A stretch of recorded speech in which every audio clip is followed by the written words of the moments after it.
Fala moçada, começando mais um vídeo aqui no canal. Agora o assunto é Ceará e a perda do Vina para a final do Campeonato Cearense e pelo menos para esse primeiro jogo, e falar também das descobertas nesse time do Moza, as novidades que chegaram e outros jogadores que estão despontando, o caso do Melk, do próprio Mateuzinho, que é um dos reforços aí, há uma expectativa muito grande sobre ele, o Wendel Silva, Luizão.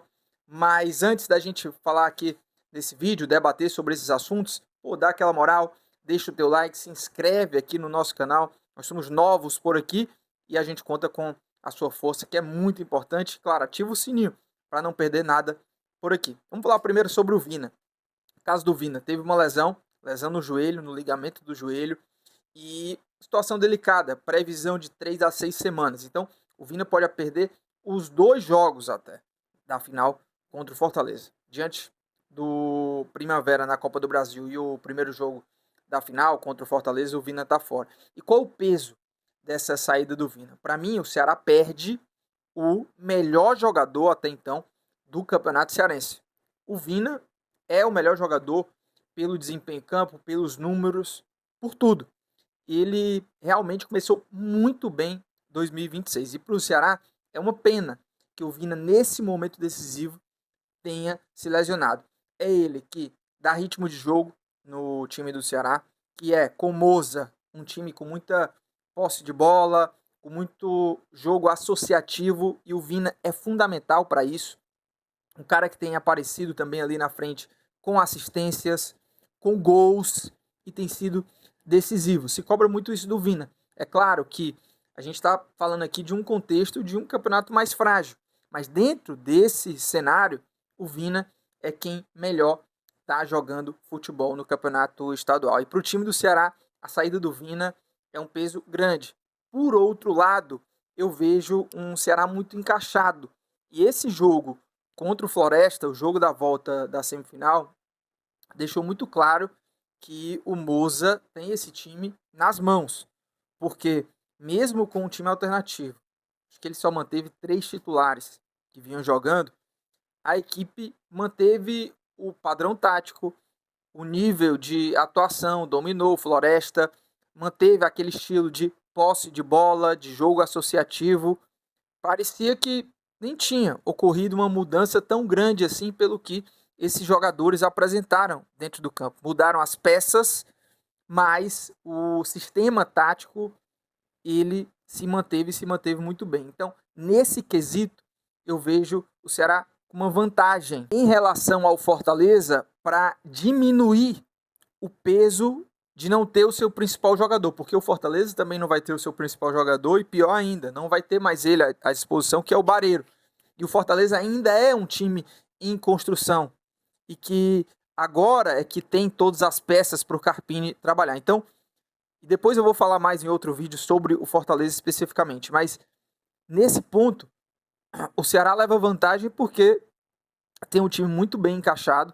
O Moza já tem as peças hoje nas mãos, ele conhece muito bem, ele sabe quem pode jogar por ali, e quem assumir essa posição do Vina vai ser uma engrenagem a mais para o todo funcionar, o coletivo funcionar.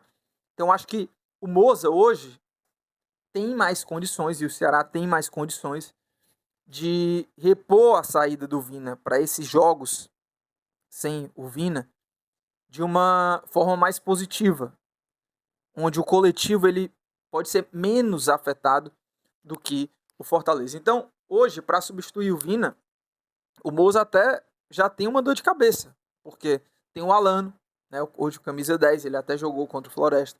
Tem o Melk, que está jogando muita bola, tem muito torcedor que já quer o Melk como titular, seja na ponta direita, seja como meio armador no lugar do Vina. Tem o próprio Matheus Araújo, que contra o Fortaleza deve estar disponível novamente, já está recuperado de lesão, está numa fase final aí de fisioterapia. E tem essas possibilidades que o Moza pode utilizar para esse primeiro jogo da final. E eu falo agora sobre destaques dessa última partida contra o Floresta.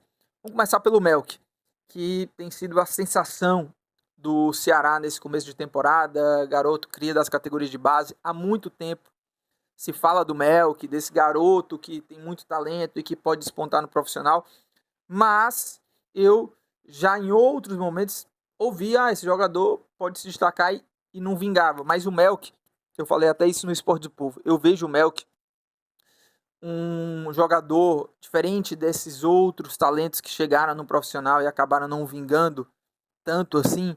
É o nível de maturidade, entendimento de jogo e de protagonismo no jogo sendo tão jovem.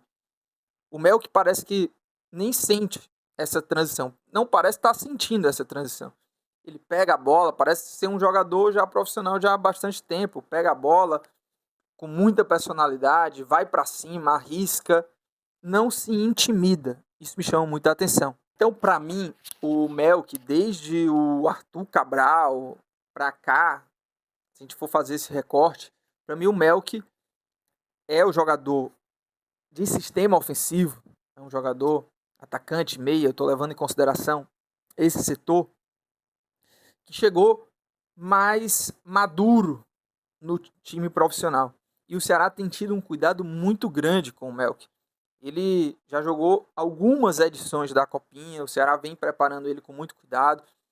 Inclusive, a subida do Melk ao profissional estava programada apenas para o próximo ano. Mas ele se destacou tanto na Copinha e o Moza olhou e gostou tanto do Melk que o Ceará acabou entendendo que o Melk já estava pronto, que não precisava mais esperar o ano que vem para realmente alçá-lo ao time profissional, e realmente ele tem dado conta do recado dentro de campo. Um outro jogador importante aí que foi bem contra o Floresta é o Mateuzinho. Esse é um dos reforços da temporada e acredito que é o principal reforço do Ceará até então para a temporada, é o Mateuzinho, e se espera muito dele, né?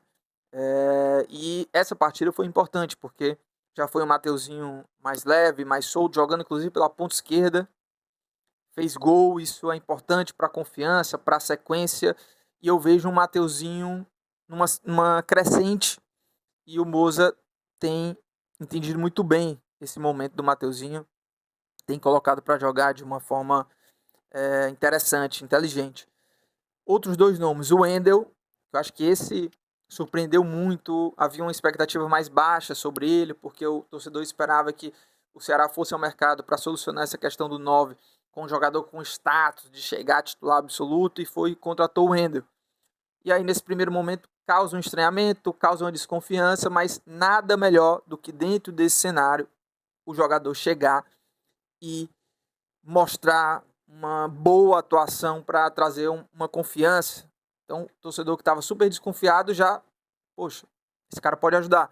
E eu acho que o Wendel foi muito bem contra o Floresta, dá uma outra dinâmica em relação ao Luca. O Luca já é um centroavante mais fixo de área, o Wendel sai da área, participa de construção, também foi muito bem. 2 gols, um deles meio que sem querer ali, ele desvia o chute do Melk, o outro mostrando oportunismo dentro da área, deu assistência também fazendo o facão. Então o Wendel foi muito bem. E por último, o Luizão, que era Luiz Otávio, esse que para mim chega para ser o titular do lado esquerdo, fez uma boa estreia e ainda, por sinal, fez um gol de cabeça, que é um ponto forte dele na parte ofensiva. Falei sobre vários assuntos e eu te peço para deixar aí teu comentário, sua opinião também sobre Vina, sobre Melk, sobre o Wendel, Mateuzinho, Luizão, ou outro jogador, outro assunto que você queira comentar aqui sobre o Ceará. Tamo junto, até o próximo vídeo. Valeu!